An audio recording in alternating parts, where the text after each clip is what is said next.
Hey, Gospel Light, I want to bring a word to you from the book of James. Of course, James was the half-brother of Jesus.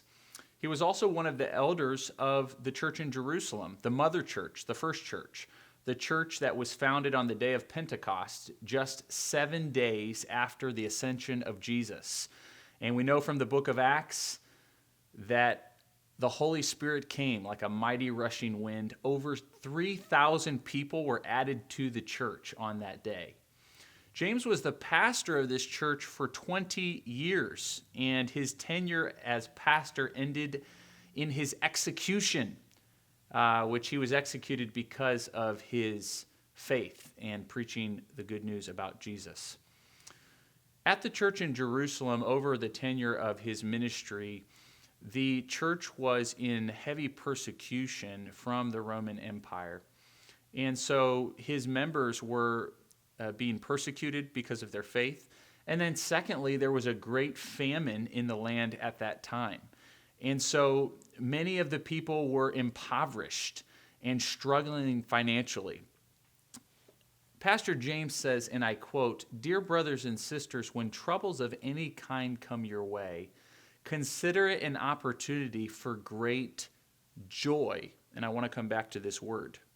"For you know that when your faith is tested, your endurance has a chance to grow. So let it grow. For when your endurance is fully developed, you will be perfect and complete, needing nothing. If you need wisdom, ask our generous God, and he will give it to you. He will not rebuke you for asking. But when you ask him, be sure that your faith is in God alone. Do not waver, for a person with divided loyalty is as unsettled as a wave of the sea that is blown and tossed by the wind. Such people should not expect to receive anything from the Lord. Their loyalty is divided between God and the world, and they are unstable in everything they do. Believers who are poor have something to boast about, for God has honored them. And those that are rich have something to boast about because God has humbled them. They, the rich, will fade away like a little flower in the field.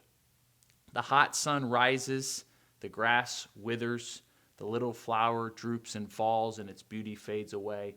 In the same way will the rich fade away with all of their achievements." So in the first portion of James's letter to the church in Jerusalem, we see the insignificance of wealth, and we see the significance of joy.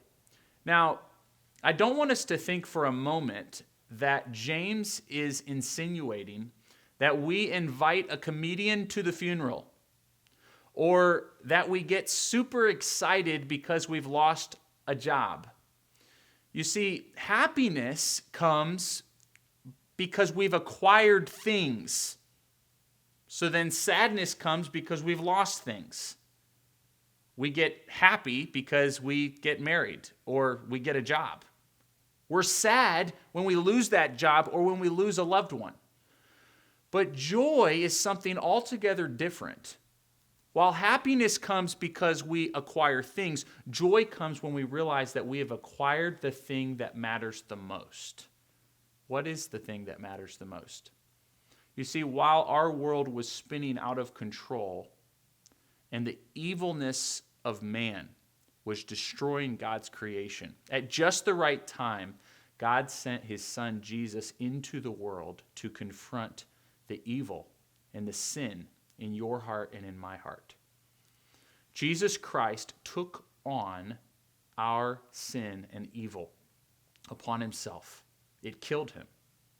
Jesus died the death that you and I deserved, and he lived the life that you and I should have lived. And because of this, you and I can have a right relationship with God. God has restored us into a relationship with himself because of Jesus Christ. Wow. You and I can have a relationship with God because of Jesus.